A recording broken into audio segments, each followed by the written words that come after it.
Hi, kitty cats. In the last live stream that we did on Tuesday, we talked about how the weight we're all carrying is actually a biological response that evolved long before the first humans did. So now, having named this feeling, we can talk about how to move past it. So today we're going to be reading stories of survival, including yours if you'll post it. There is a pattern to be found in all the stories that we have, and when we see the pattern, we can use it. So this is stream number 2 of a series event to close out Pride Month for 2026. So let's talk about how we in the queer community keep going in the face of everything and everyone trying to erase us. All right, let me first say hello to a few people. I do see Angela, hello, and Margie. Oh, and I see Bo. Hello, Bo. And Metallic Panic, hello. I've got a couple of comments from you, I think, or at least one. So beautiful to see you today. Thank you so much. Let's see. So let me do some of my little opening things. I am Dr. Amethysta Herrick. I am both a scientist and a content creator. I discuss identity and gender using the scientific method. If you're up for it, I'd love for you to find more information about me and the work that I do on my website. That's down there, purplepawclan.com. You can find the social media networks on my own page. You can read the articles I write on the blog page. You can go to the podcast page and listen to the podcasts. There's also a way to join our Discord server. So if you want to be part of the solution by being part of the discussion, come on by. And then finally, there is a page about hypnotherapy, the work that I do to help people work through some of their issues with identity and gender. If you'd like to support this work, you can get a subscription on the website for as low as $5 a month.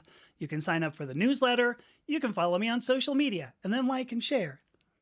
And then finally, if you have your own original work about identity or gender, I publish other people's work on the website. So email me through the contact page that you'll find on the website, which for the last time is purplepawclan.com. All right. I want to talk about, before I go too much further, I want to talk about just the purpose in this particular live stream. And I will get to some of these comments, so hold tight, Thistle. If you want to share your story in comments, please go ahead. So let's see, the way I want to put this is our purpose is to survive. Last week, as part 1 of this 3-part series, we spoke about this feeling that we're all having. And that response, that feeling that we have, this is a universal human response to danger. Turns out vertebrates actually evolved this response as far back as 300 to 500 million years ago, which is way, way long before humans ever walked the earth. Turns out vertebrates, including humans, when we sense danger, we have this big, massive endocrine response. That response comes from what's called the HPA axis. And it's a total of 4, I suppose, 3 parts of the endocrine system. The hypothalamus, the pituitary, and then the adrenal glands, which sit on top of the kidneys. This apparently is sit on top of the kidney in international sign language, I guess. But this is what fuels this sense of weight, this sense of unease, this sense of frustration that we feel. And it's actually why sometimes we feel like we can't get past it. Because we didn't evolve these, humans didn't just evolve these. These are responses we never chose. But there's a reason we have them. These responses are designed to keep you safe. They're designed to make you survive. We literally have the purpose to survive. And while these responses are very uncomfortable, I know, they also serve a purpose. And the purpose is to send the message that something has to change. I gotta imagine you're like, well, there's no surprise to me, right? But what are you going to change? How are you going to change it? How do you get past this paralyzing fear, right? That is what we're going to talk about today. I asked in our Discord server specifically for stories about survival, right? And I urge all of you, if you have, if you have a story of survival, I'd love for you to put it in the comments. There was a reason I asked for the stories, even though I say, what are you supposed to change? And you go, well, this is going to be different from my story. And it is. There is also a pattern behind survival. So as you drop your stories in the comments, I'm going to read them, put them into three clusters, I suppose. And it comes into the clusters, the parts that we're going to look at here is learning how to trust what you feel, naming that feeling as danger, and then ultimately adapting to the response. Now, maybe you're going to go, wow, this is kind of like evolution on the immediate scale. And yeah, it's adapting to the environment because your purpose, like I said, especially right now with all that's going on, is just to survive. So let me check the comments and then we'll get to some stories so we can look at them and find what the pattern's going to be. So, see what it is. Um, here is, I just, oh gosh, it's the wrong one. Did I get it? Okay. I've just got to tell you, this cracked me up.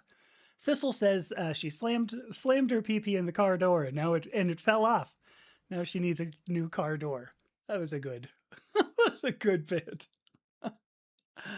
um oh my gosh. So yeah, let's see. Metallic Panic says, what should you expect out of these streams? Well, they're typically, lecture type things where we all end up talking. So kind of funny. And yes, I think you can pretty much say unexpected stuff happens when the moderators are Margie and Thistle. So, oh, hello, Dudeco just showed up. Hello. Oh, Shakespeare, good to see you. Meow. Good to see you. Oh, look at this. Shakespeare said they did much dancing and juggling. Well, that's fun. And the Pride Parade, that's fun. Good times.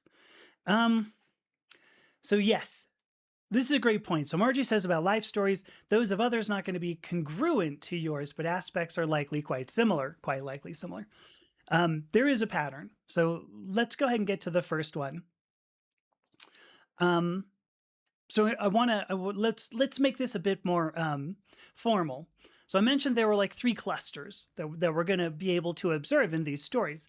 The first one is trusting what you feel. There's no doubt. I mean, this is what we talked about last time. There's no doubt that we feel danger. And even if you haven't called it danger, you feel danger because your body is responding to it. The big thing is the HPA axis will kick into action. It snaps into action. And our bodies end up feeling the weight. It's really honestly located in the body first. We even talked about that last week, that we'll see endocrine responses before our mind goes, oh shit, looks like danger. This is the call that something is wrong. Hi, Gigi. And something needs to be fixed. It's a call to action, whether you heed it or not. It could also be where you stop. So we're going to look at these stories and go, what was the call to action?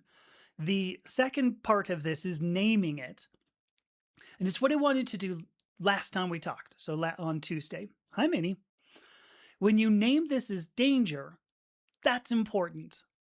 When you name it, it's because everyone wants to be out of danger, right? Naming it as danger gives you the permission to change.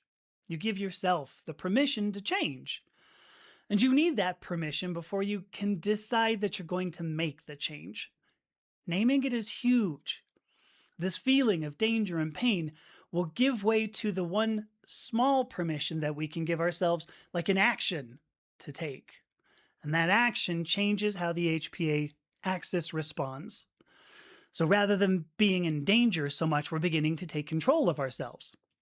I mean, of ourselves anyway, even if the situation you can't change. The last bit is adapting to the response. And I swear we're going to get to all these when we look at stories. Adapting to the response, you've made a step. The thing is that adaptation is a decision that you personally are worth protecting. You're going to find flat out. Like the stories we're going to read, it's not, you don't go, oh, I made a small change and then everything, I got to change my address or something and then everything changed overnight. No. Because it's not how things work, unfortunately. Sometimes they do. Sometimes you go, you know what? Everything was rough, so I moved, and then everything changed overnight. Those are infrequent. It's those first steps toward independence from the situation that is adapting to the response. All right. And yes, here's a great point. Thank you, Gigi, for sending the gift. Thank you.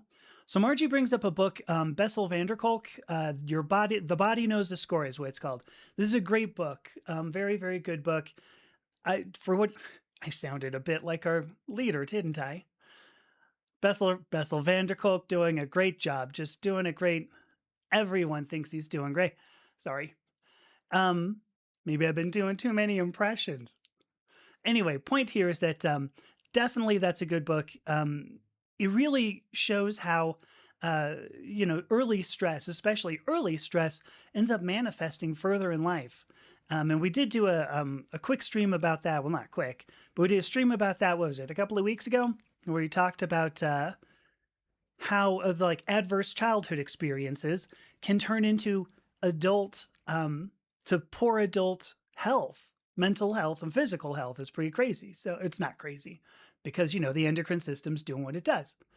Let me see. Holy cats. Shakespeare says they got too many stories of survival, personal from others, like that time they decided to retire from free solo climbing after being stuck at the bottom of a crack on a cliff. Well, I'd retire too. Yeah, quite definitely. Um, wow, this is interesting too. 376 days of homelessness. After experiencing violent discrimination and becoming a politician, taking on a 20-year senator as a campaign manager. That is a great story. Yeah, I'm gonna pin this. Okay. Um, I do. Here's something too. I want to address this. Metallic Panic says, "Can they be honest? Forgive me, I don't know your pronouns, so I'm going to give you a they. They're not very literate or intelligent. They were raised in a terrible education, so they might not understand what's being talked about." I want you to throw that idea out. You don't have to be literate or intelligent to feel what you're feeling. And even if you go, I don't really know the biology, I don't care. You don't need to know the biology. You need to know that when you feel something, it's okay to feel that. And it's okay to take action to fix it. Um, I'm going to leave it at that for now, but hopefully that was at the very least something that gave you the opportunity to go, I'm going to continue to be part of this. All right. Let me read this one. So this is from Margie. She did say we could use her name, and I think a lot of you have heard some of this story, but here we go. I'm reading this verbatim. I actually pulled out a couple of lines, but mostly verbatim. I have long faced Margie speaking. I have long faced ostracism and exclusion. It took me until my early 30s. It took me until my 30s before I had any sort of social confidence. In the past year, I have come to understand my autism. In fact, reading that autistic people face enormous ostracism was a kind of egg cracker for me. There were a lot of tears that day. The return of this ostracism by a so-called trans femme community leader, only about 2 months after my trans egg cracked, has been one of the most brutal experiences of my life. And no, it ain't done with yet. Were it not for online communities, especially this one, I honestly don't think I would be alive today. I want to honor that. Thank you. The worst part is that the abuse itself has been self-reinforcing. Scurrilous claims about me circulate freely in international back channels where I can't see, let alone address, the claims. I only see the punishment. This unsurprisingly inflames my borderline personality disorder, which has resulted from decades of abuse, and the OTT, so over the top reactions, get me expelled from even more places.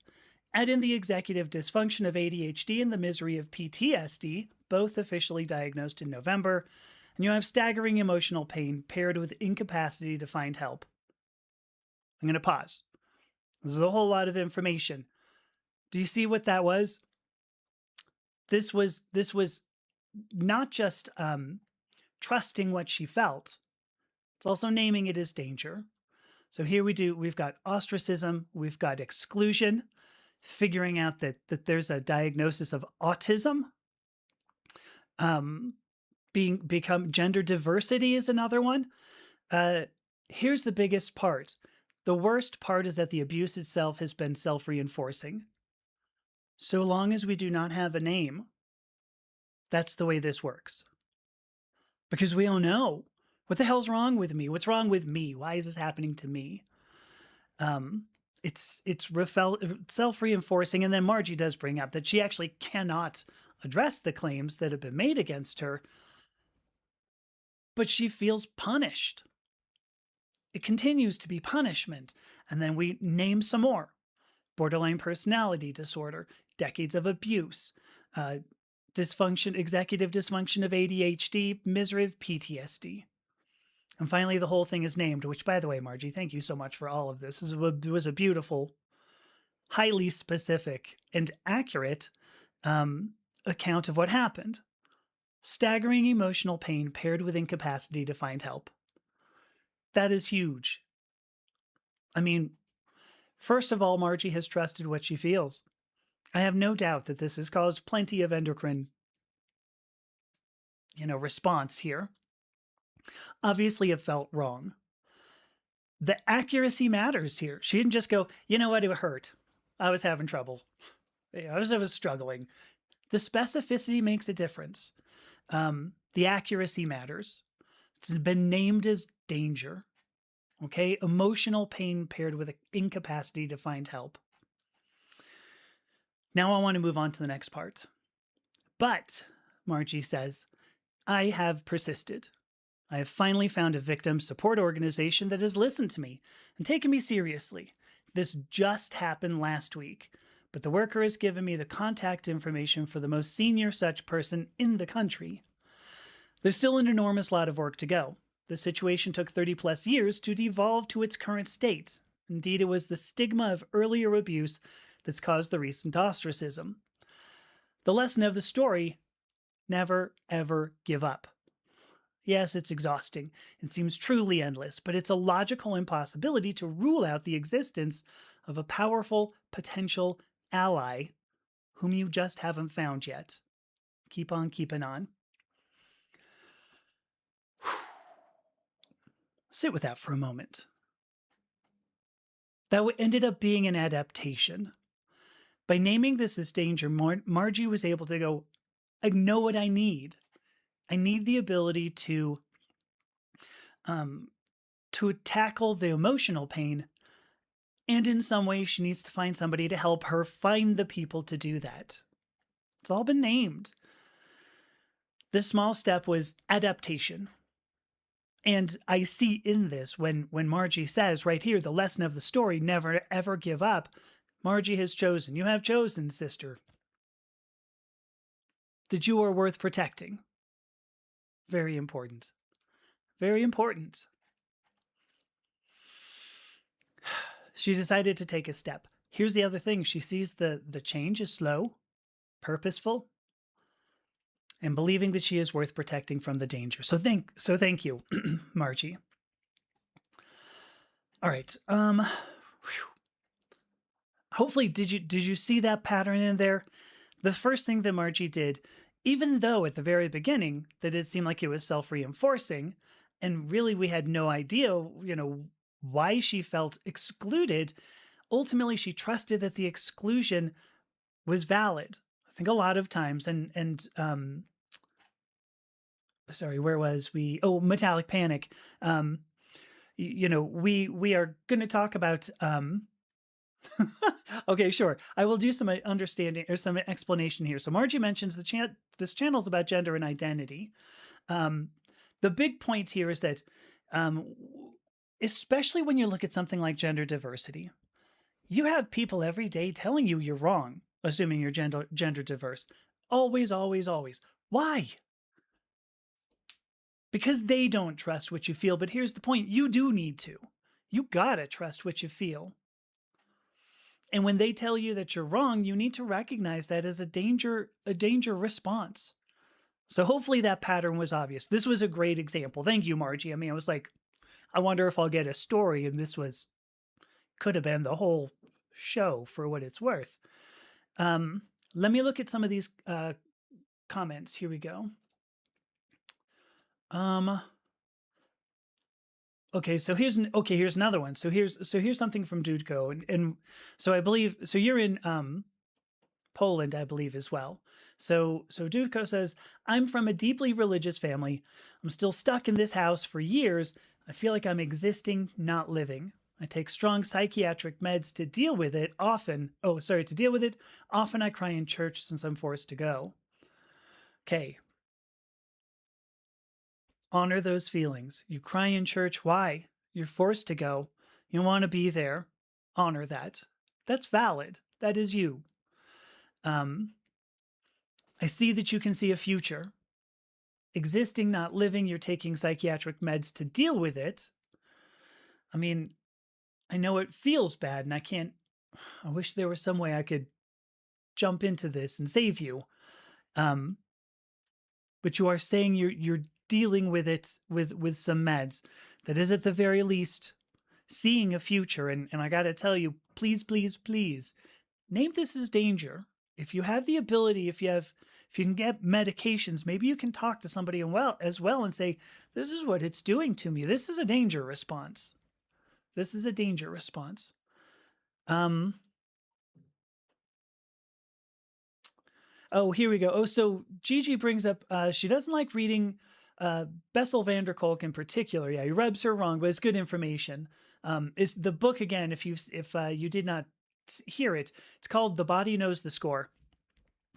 Um, it's about how all of the stress that we face ends up staying with us and becoming ultimately it could be physical health issues down the road. So thank you for that. So here's some more. Dudico goes on to say, I'm sorry, I didn't realize there was more. At the age of 13, I had to go to 5-hour masses and almost got sent to an exorcist for drawing stuff that looks like anime. I was also forced to wear a necklace with Mary. It was like a leash. It was awful. You've named that danger. Well done. But I mean, as long as we stay alive, there's hope. And for me, that's the only thing that matters. Ooh. Sorry. My goodness. Thank you for that story. Thank you. Hey, take a second. Let me honor you for that. Okay. Wow. Um, so Thistle brings up gay and queer stuff about how trauma lives in the body, not the mind. Oops. Been here for a while too. Yeah. Okay, I've got Ari's here. Hello, Ari. All right, I've got a couple. Let me read Angela's. I'm gonna grab Bo's as well. Where was the other one from Shakespeare? Did I miss it? No, I don't think so. I think I've got it. So you're gonna write more. All right, let me read this one from Angela.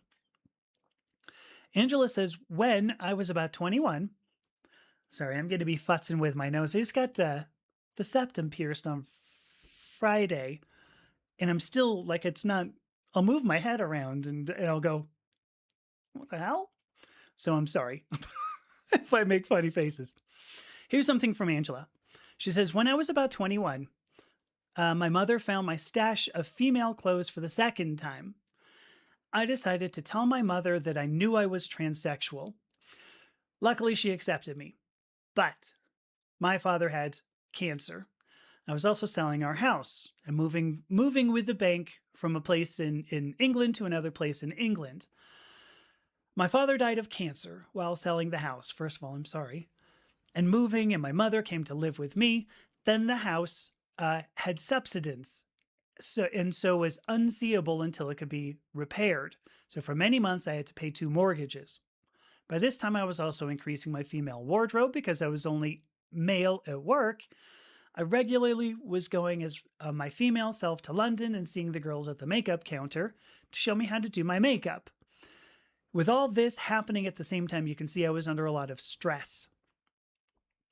So right now at this point, we're only talking about stress. I mean, Angela has named it as stress. In this case, like she's named her gender diversity. You know, she's named that there are many other aspects of life that go on without, our what's the word I'm looking for? Angela didn't choose for her father to have cancer. I assume her father did not either. She didn't choose for the problem with housing. She didn't choose all of these things, but being able to name them at least gives her the ability to move on. So here we go. It's called stress. She was also going to learn how to do makeup, which is another big thing. That is a conscious decision to honor herself. And good job. Good job, Angela, so much.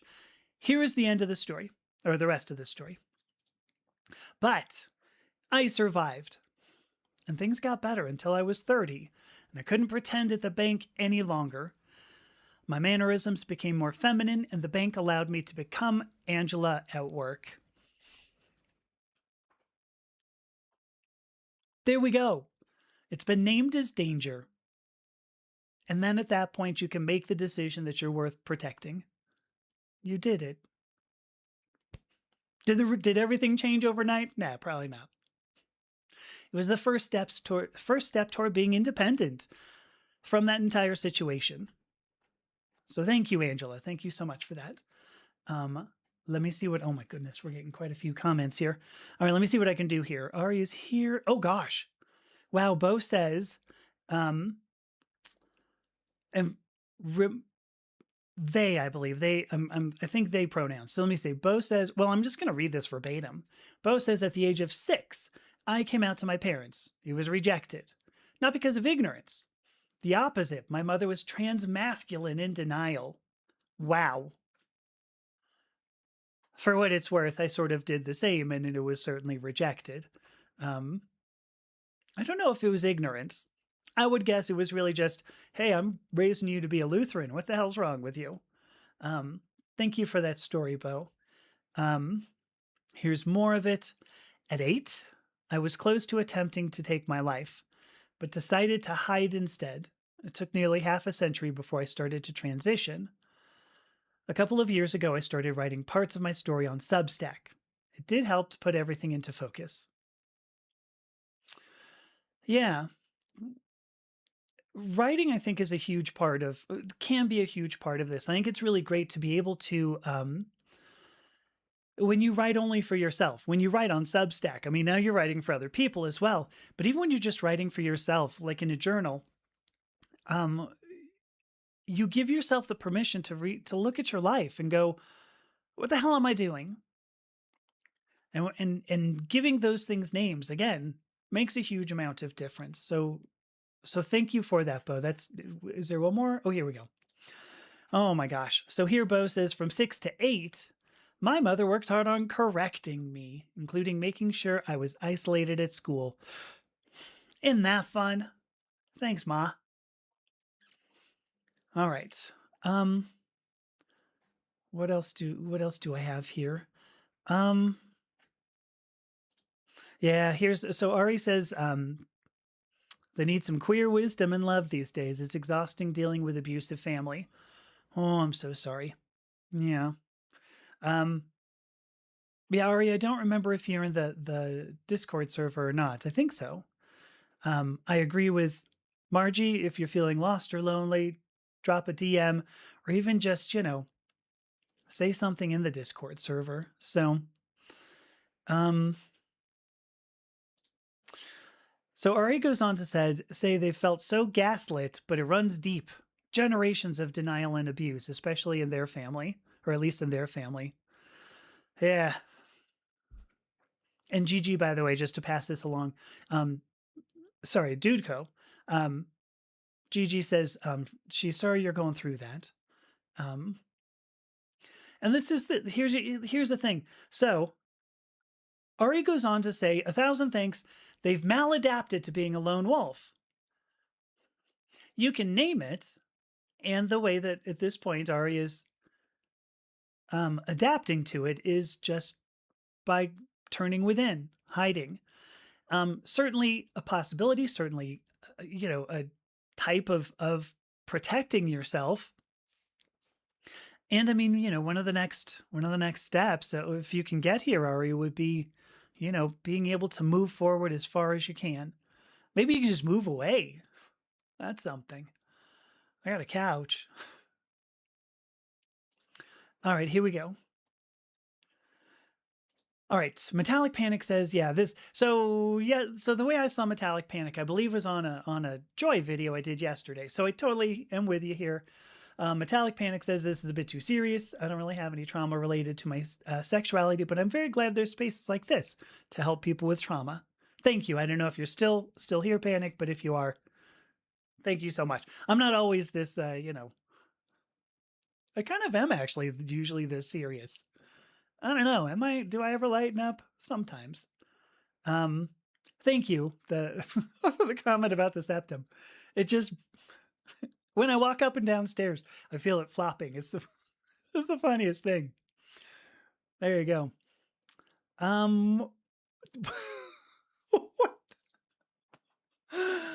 Thistle says there's an earring she saw on Etsy. Um, Let me see. Some earrings look as if I happened upon them. Some earrings she found looking for, actually. They were in the shape of a scrotum, a nutsack. She wants one as a septum piercing because, yeah, that's going to look. Margie goes on to say, might look like a nasty bogey. Booger, actually. Sorry. Um, anyway, here we go. So, yeah, we do also play some video games, Panic, if you're still here. So thank you. Yeah, consider joining again. Sometimes we have a good time. There we go.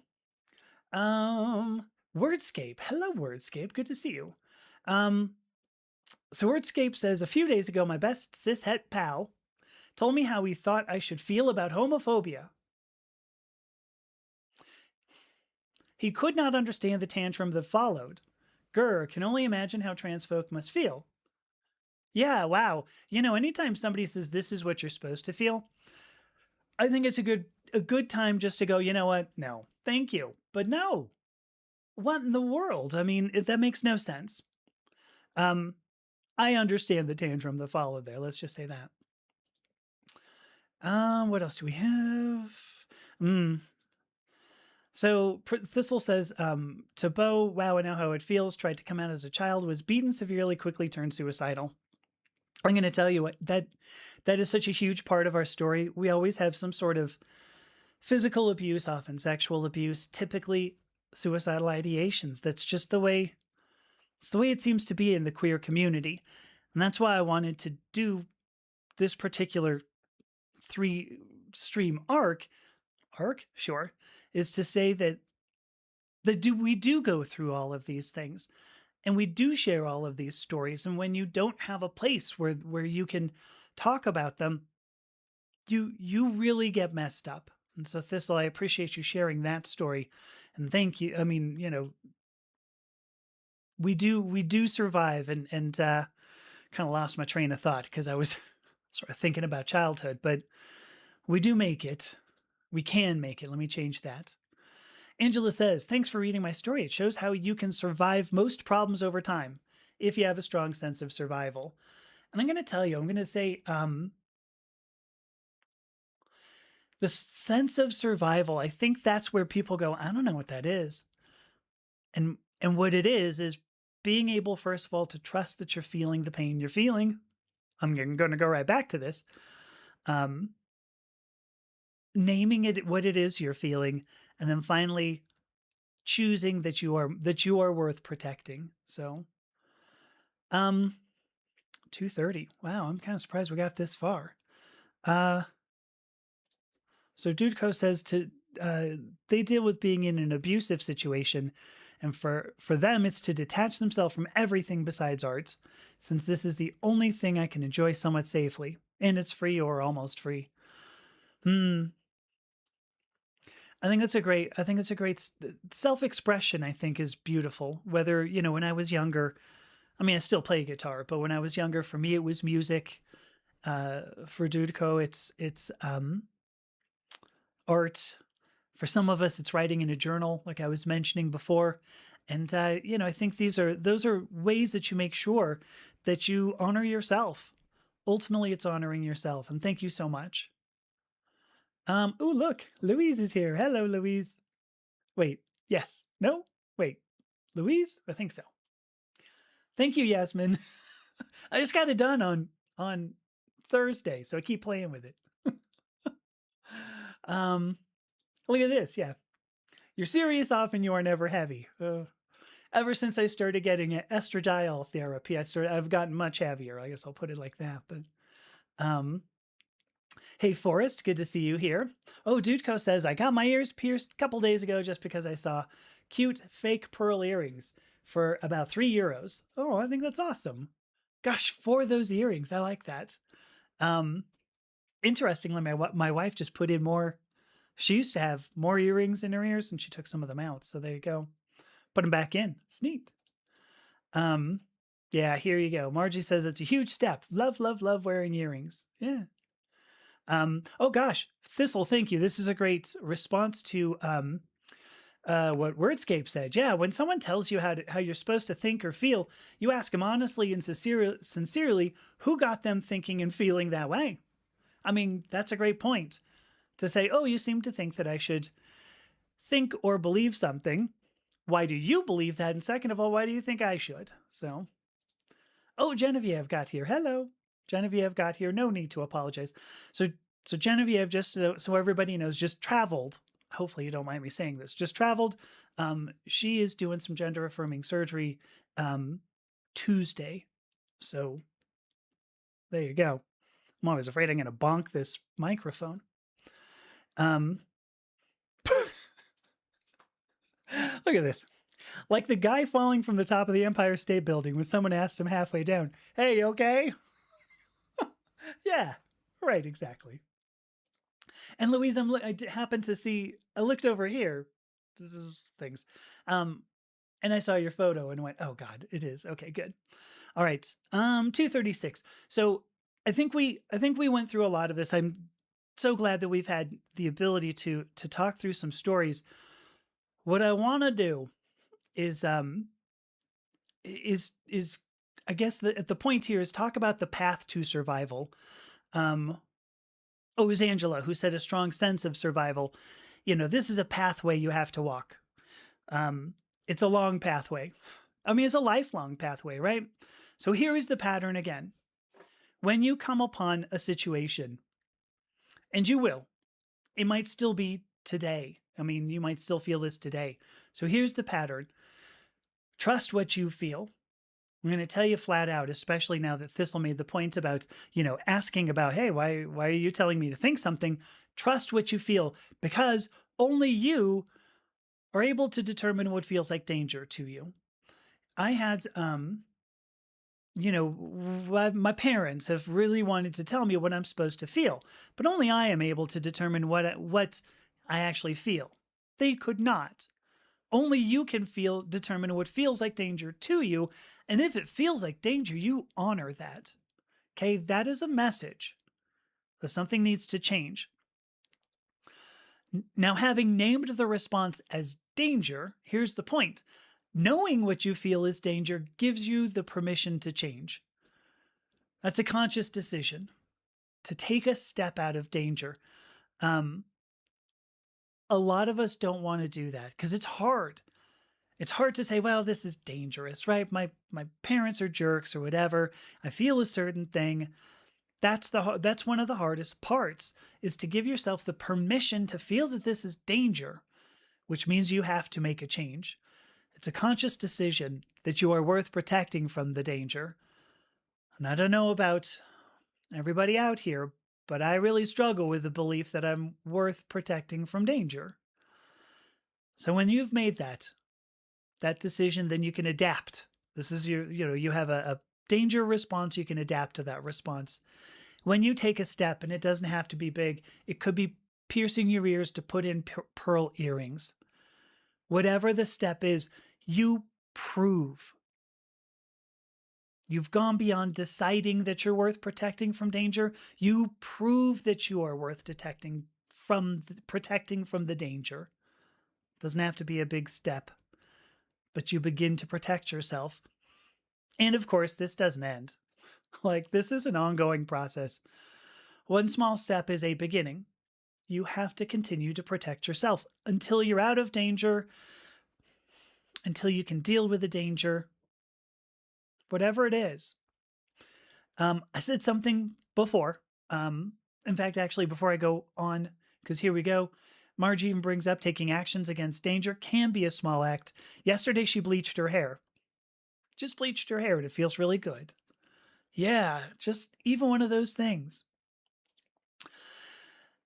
This pattern isn't coincidental. I want to, since I've got a background in biology more than anything, I'd rather bring this up a little bit. This pattern isn't coincidental. The pattern is how evolution works. I mean, you may be going, wait, evolution, how do we get to that? No, it's how it works. The organisms that are capable of adapting survive. This data that we've just shown here, right? We went through 3 or 4 stories. This data shows that every single person who shared a story today did just that. They adapted. Every single person who shared a story today is obviously still here. So, with this knowledge, actually, let me stop for a second. What a phenomenal point. Every single person who shared a story today is clearly still here. So, with the knowledge of how to begin to adapt, we can move forward into the what. We've gone from the question, is this something I can survive? Because we just answered that. And yes, you can. The next question that we'll get to on Tuesday, this coming Tuesday, is what does surviving look like for me? Right here, right now. We'll talk about that on Tuesday. We can get more practical. Before I just kind of open this up, because I think, 40 minutes, I don't want to be too schmoopy for too long. I want to thank each and every one of you who shared a story. Margie, thank you. Angela, thank you. Dudko, thank you. Ari, thank you. I'm sure I've forgotten a couple. Sharing a story is very difficult, and sharing stories is how humans have survived over the 300,000 to 500,000 years that we've been around. It's very difficult to share these stories, but your story is going to help the rest of us moving forward. So thank you for moving us all forward. I honor all of you for that, and I salute you all for that. Thank you. Okay, let me see what else we have here. That was the big thing that I was going to go through. I'm going to go through some of these comments, and basically when I get tired of talking, I'm going to take a break, and then we'll get on the game. Angela says, the first time my mother found my stash of female clothes, she was very angry. Oh, but Angela said she would stop and get rid of the clothes, which she did, but soon started a new collection. Which is what you do, right? I mean, it was not a phase. It's what you do. I'm glad that ultimately oh, hang on, you went on. Her mother didn't say anything more about it. Also didn't tell her father. Wow, that's good. Wow, you were always a daddy's girl? Yeah, my father just plain didn't like me. I'm glad you had that support, for sure. I know that he didn't know about where, how you would end up as Angela, but that's good. Thank you. Oh, this is such a good point. This is also going to be dangerous, I think. Hang on, I got to dab my nose. Okay. It's not blood or anything, just all right. Sorry, Louise says past generations thought you were smart to know what everyone has always known, and you are a fool to think differently. Amazing. Right? The way that the human race evolves is because you think differently. Somebody does think differently. Oh gosh. I mean, to a certain extent. So Thistle says this is starting to sound like CBT, as cognitive behavioral therapy. Right. But dialectical behavioral therapy is probably closer. Right. Recognizing what it is you're feeling. Agreed. I'm not a huge fan of DBT for what it's CBT or DBT. Both of those focus, because I mentioned I'm a hypnotherapist, right? Both of those tend to focus on your conscious mind identifying something. And one of the worst things you could possibly do is try to hope that your conscious mind's going to do that, because usually it's a subconscious response. I even just mentioned this is a response that is a vertebrate thing evolved 300 million years ago. You don't think your way out of some of these problems, which is a bummer. You really don't. You don't. You have to start acting. That's why I say at the end of this, you have to start acting. By acting, by proving to yourself that you're worth protecting, your subconscious might go, oh, oh, okay. I had no idea. I was just thinking I was a pile of poo. But here I took some action. Like Margie said, even bleaching your hair, getting the earrings. It's important. You have to prove to yourself. You can't think your way out of that. So thank you for that, Thistle. Oh gosh, how many more things do we have? Forrest says, where was this? So Panic ends up saying, so Metallic Panic says, I don't know how to say this since this is a streaming platform and I have to dance around words. Around a year and a half ago, I felt that I deserved to be hurt by other people. Having said this out loud, I'm curious how many other people would agree, would say I do the same. I think I still feel this, that I deserve to be hurt by other people, or at the very least, the hurt that I suffer is mine, that it's in some way deserved. We're taught that. And I don't think that's you, first of all. I don't think that's you, Metallic Panic. I think that is the people who have impressed that upon you. And a lot of times this happens when we're very, very young. Um, from birth till about 7 to 10 years old. And I want to go off on a whole hypnosis thing, but there you go. So thank you for that. Forrest ends up saying it can be such a challenge to advocate for ourselves or believe we're worth advocating for. Hopefully this speaks to you, Panic. Especially if our formative years were shaped by caregivers who are not attuned to our needs. Or actively worked against them, which happens a lot in the queer community, a ton. So thank you so much for that as well, Forrest. Holy cats. Oh, wait a minute. I'm going to have to. I said, I forget what the hell I said that brought this on. Oh, we're all here. Obviously, we're still here. Thistle says, no, she's a ghost. Woo. And then Margie actually says, she's had 16 near-death experiences. Holy cats. That's rough. And here you go. This is great. Here's part of the story too. So Bo mentions their parents were children during the German occupation, in a world where being gender diverse was dangerous. I mean, I didn't bring that up. I mean, Angela's story is just like that. It was dangerous to have admitted at the time she did that she was gender diverse. So Bo says, goes on to say, their parents trying to prevent Bo from coming out was part of their own survival. And I think that's a good point. I think that's a good way to frame that. There's no doubt. Well, I think typically parents say, look, I'm doing this for your own good. They have an idea that this should be good. I think most parents don't go, what can I do to fuck my children up as much as I can? I think that there are some parents who do, and that's a bummer. But I like to think that most parents do not. They're trying to help, even if they're failing. I think the hardest part is for a parent to go to a child and say, how am I doing? So I feel like I do this with my kid quite a bit. I just go, how am I doing? Am I doing okay? What's going on in so far? I like this. Remember when you were some age and a half? Yeah, oh, totally. Right. I'm now 56 and a half. Or no, I'm 56 and a quarter. That's even better. The quarter. And I can understand this. Some Metallic Panic says, I don't think I want to open this can of worms. Agreed. Yeah, it's tough. It's very tough. Join the Discord if you like. Or even send an email. Margie mentions you can send an email, so there you go. Wow.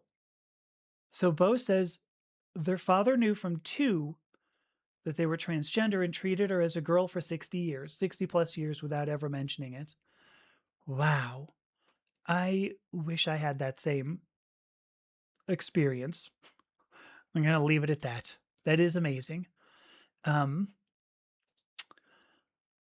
Gigi says she was thinking about her dad. Yeah. What can I do to mess up my kid today?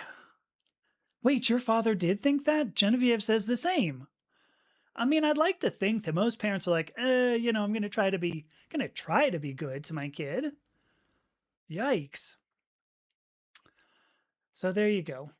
Um, did I move that? I did. Okay. What I want to do. Oh well, here we go. I mean, I think Laura Jean's got a good point. Which, first of all, hi Laura Jean. Um, she says, I think evidence of my mom's good intentions is that she has been willing to change her views. I think that's excellent evidence. My mother has not. At this point now, I think my mother is, my mother is, she's having cognitive difficulties at the moment. She's 86. But even when I came out at 2021, like when I was really specific and said, here's who I am, my mother cried and thought that she was the problem.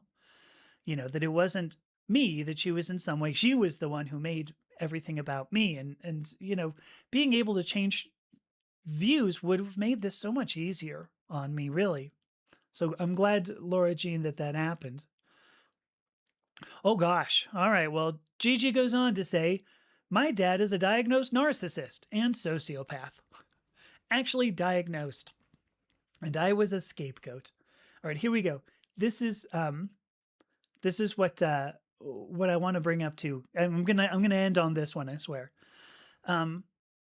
Forrest says a parent's ability to reflect and facilitate open, honest, and compassionate communication is an indication you're doing something right.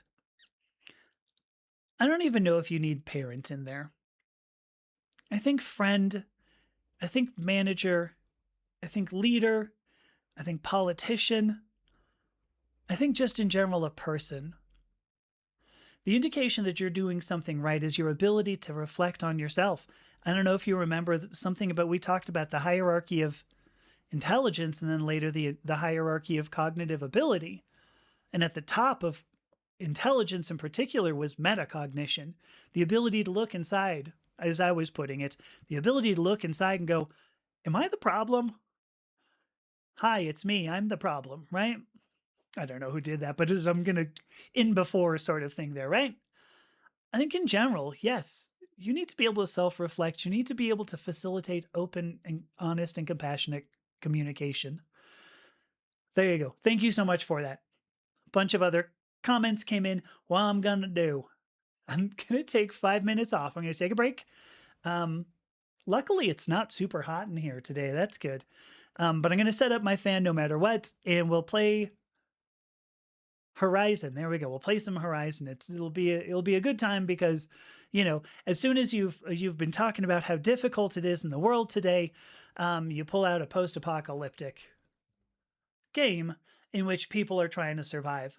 I said that last time. I was like, God, now we're going to play a post-apocalyptic game, but it's a story of survival. And so actually, I think that's kind of a good point. Which, by the way, when at some point my kids said they wanted a Fallout game. Well, ask me, have I played a Fallout game? And I was like, I started one and it was so depressing. I just couldn't play it. I was like, look at what humans have done. My kid looked at me and goes, well, but look at that, they're still surviving and trying to move forward. And I was like, damn, you're right.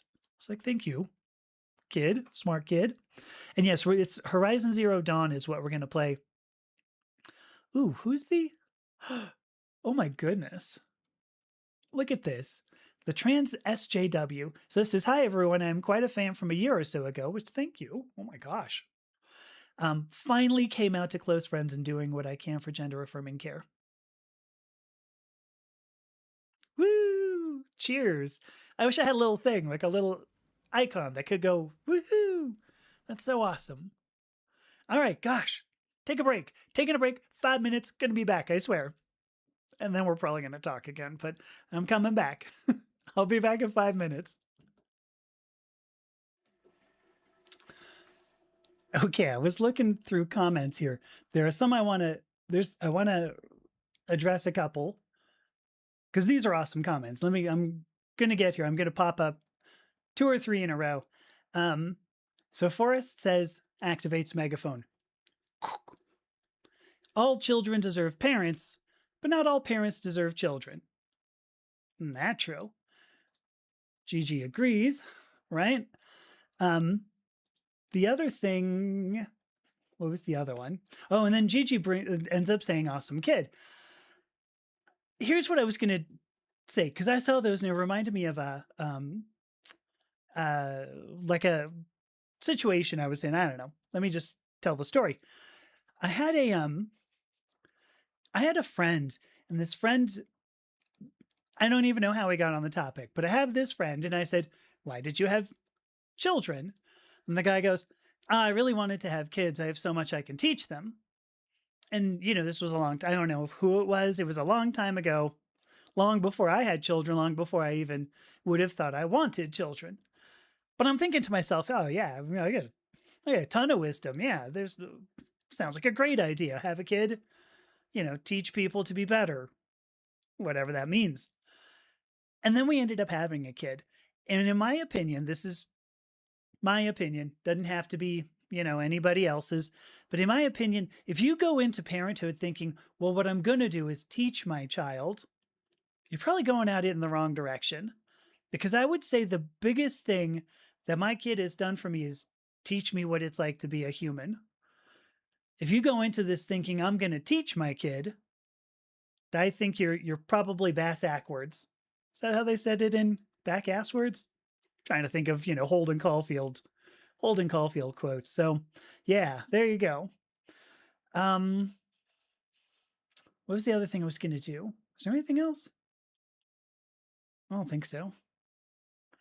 Well, this is interesting. Wait a second. Dudeco's mother says right here. So my mother gave me a talk saying stuff like, if you were born 10 years earlier, you would be trans. Earlier? Oh, it was really hard back in the day. Not like I was, transitioned until a few years ago, but I mean, even just, talking about it, there was no place to talk about even just, the idea of wanting to express femininity. So it's not earlier, maybe later. Anyway, so I'd like this. So then Louise and I think you gave an age 78 and a half. So Louise says it was a different world back in the 50s, 60s, and 70s. Transgender was barely on the radar. There was Christine Jorgensen, right, who came back from World War II and immediately proved that we could do some amazing plastic surgery. And then Renee Richards, but they were outliers. Yeah, they're definitely both outliers. But Christine Jorgensen, I'm trying to remember the exact year, I believe came back to the US fully surgeried up in 1954. When you hear somebody go, well, this is all a brand new thing. It's the rapid onset gender dysphoria. It's like, no, we've been doing this for more than 100 years, right? There was the place in Berlin, I'm not going to murder the German, Institute for Sexual Wissenschaft, I believe it's called. I murdered the German. I said I wasn't going to do it, and then I did it. But that was the beginning of the 20th century, the 1900s, the beginning of the 1900s. Yeah, we just learned how to do this. No, we didn't, you jerk off. I just had a back and forth with somebody who was like, well, did you ever hear of John Money? And I'm like, yeah. Well, that's where all this comes from. No. Yeah. No. Yeah. And I go, well, how about 100 years ago? How about somebody like Christine Jorgensen? Like, obviously, we were doing this. Well, anyway, so then I cut him off. Which one is this one? This one? Okay. All right, here we go. What is I saw the bits about Horizon. Where was this? Oh my gosh. Yeah, here we go. I mean, so here we go. Look at this. The trans SJW says, in response to Margie's asking, how do you feel? Euphoric, really. Then it wears off until I take another step. Like a derivative of affirmations is proportional to euphoria. Wow. Right? The slope of euphoria is I'm going to tell you, I'll tell this little story. Especially because I have, oh crap, there's so many more things. I'm going to need to get to the game, but maybe not. I walked into the bathroom. Okay, so I've been really unsure how this was going to look. In fact, I was going to cancel the appointment on Friday because I was like, no, I'm going to look stupid. Really going to look stupid. And I walked into the bathroom and I flipped on the light, and there's this big mirror like you have in bathrooms. I looked in the mirror and I was smiling about something. I was smiling, and light hit me in just a way that this like sort of stood out a bit. And I sat down, peed like you do in the bathroom. And it struck me how, I don't know what the word is I want to use. It was just so normal to have walked into the bathroom and look in the mirror and just go, look at me and I'm pretty. Look at me, I'm who I am. Uh, I don't think it does wear off. When you reach the point where you go, okay, I can see myself in the mirror. I think it's like an explosion at that point. I wrote an article, might have been the beginning of 2023, might have been the end of 22, but I wrote an article in which I said that I will know that I have effected a successful gender transition. And yes, I probably wrote just like that because that's the way I talk. But I said I will know I have been successful when I see enough of myself to accept the rest of myself. And I think once you do, there's no stopping. So thank you for that, for coming out and everything. All right. Let me see. What else do we have? Oh, Ari's got to go. All right. Well, good seeing you, Ari. Um, oh gosh, there's a whole lot of things. Um, I can jump into the game, or we can talk a little bit. Yeah. So Margie says she didn't transition until her 50s. I was 52. I want to say Margie and I were like within a couple of weeks of each other. That was July 7th, 2022, when I put on my first estrogen patch. So, um, I think we were within weeks, right? Margie, weren't you saying that? So, um, all right. Yeah. Metallic Panic says it's crazy being the age range in this chat, and it's genuinely comforting for me to know that if I ever did have an egg crack moment, I can still transition. Absolutely. Oh my gosh. The clinic I work with, okay, Genevieve says 56 for her. The clinic I work with, so it's called True You Clinic. Um, and by the way, they're almost nationwide in the US. Sorry, if you're in the US, they're in a whole lot of states. In fact, they have a map that if you look at it, you may as well just like, cut a little chunk like the southeast out of the corner, and they pretty much do everything else. But she told me the oldest person that she's worked with, um, I, I want to say she said late 80s or early 90s. Yeah, you can still transition. Hell yes.